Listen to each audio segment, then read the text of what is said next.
When the British Redcoats lost the war, the enemies of the revolution were in an impossible position. Attacked by mobs, many of the hated Tory loyalists escaped to Canada. Later, the War of 1812 cemented the separate identity of English Canada. Americans and Canadians haven't fought each other since the War of 1812. They boast the longest undefended frontier in the world. And yet, Canadian identity has always meant a certain resistance to American ways, including speech. Only a cannon shot separates Fort George, Ontario, from Fort Erie in New York over there. The people come and go across the border all the time. The air is filled with their common broadcasting, and yet they speak differently. Over here, in Canada, for example, that is a house. Over there, in the United States, it's a house.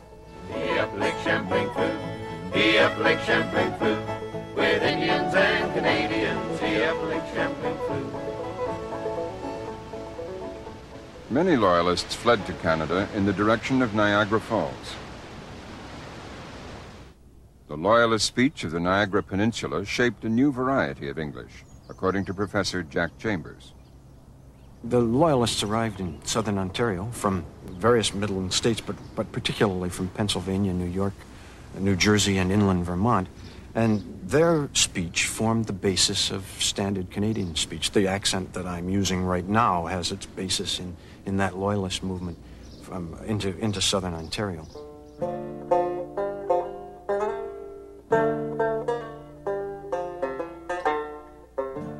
To avoid Niagara Falls, the Loyalists built a canal linking the St. Lawrence River with the Great Lakes. Today, it is part of the St. Lawrence Seaway, cutting straight through southern Ontario. It's here among the workers on this great trading route that you can hear the measured voice of Canadian English. The most characteristic sounds of the Canadian English accent are heard in words like house, out, about, and so on. South is a good one. People from other dialect areas notice that and can pick up on that and identify a Canadian by it. One of the canal's traffic supervisors is Clifford Paul. About what time, that one at 1830 is going to fuel dock. About what time is the next one due? 1900. Does MESU get a change in Port Colborne? I'll have to check that out with the office. All right. When people are making fun of Canadians, the sound they pick up on is something that's called Canadian A. It's a strange sort of pause marker or hesitation marker. Hello? Algo Bay, West Side, big one, eh? Okay, thank you. Ron Carroll is one of the veteran lockmasters on the canal.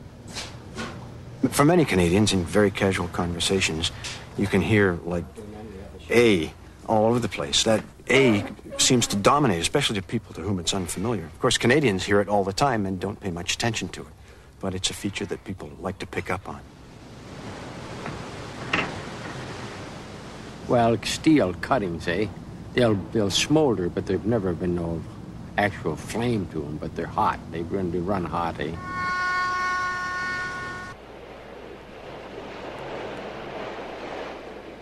Most Canadians like to say a lot. Whereas Americans, they say, huh? Canadians say a. It's just like breathing in and breathing out. For a Canadian, they don't notice it so much, but other people do.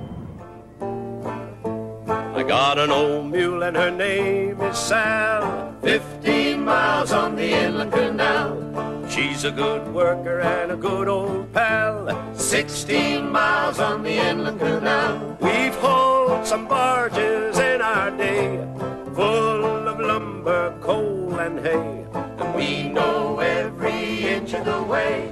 One more trip and home we'll go. Low Bridge, everybody down. Low Bridge, or we're coming to a town. And you'll always know your neighbor, you'll always know your pal, if you ever navigated on the Inland Canal. Westwards for thousands of inland Canadian miles, through the vast provinces of Ontario, Manitoba, Saskatchewan, Alberta, and British Columbia, in the streets and over the air, there's a general Canadian accent that began here in Niagara.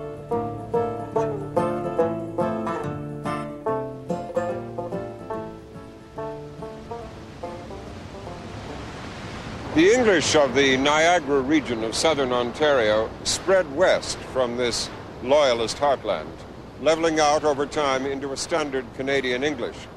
Across the border, the same process was happening in the United States.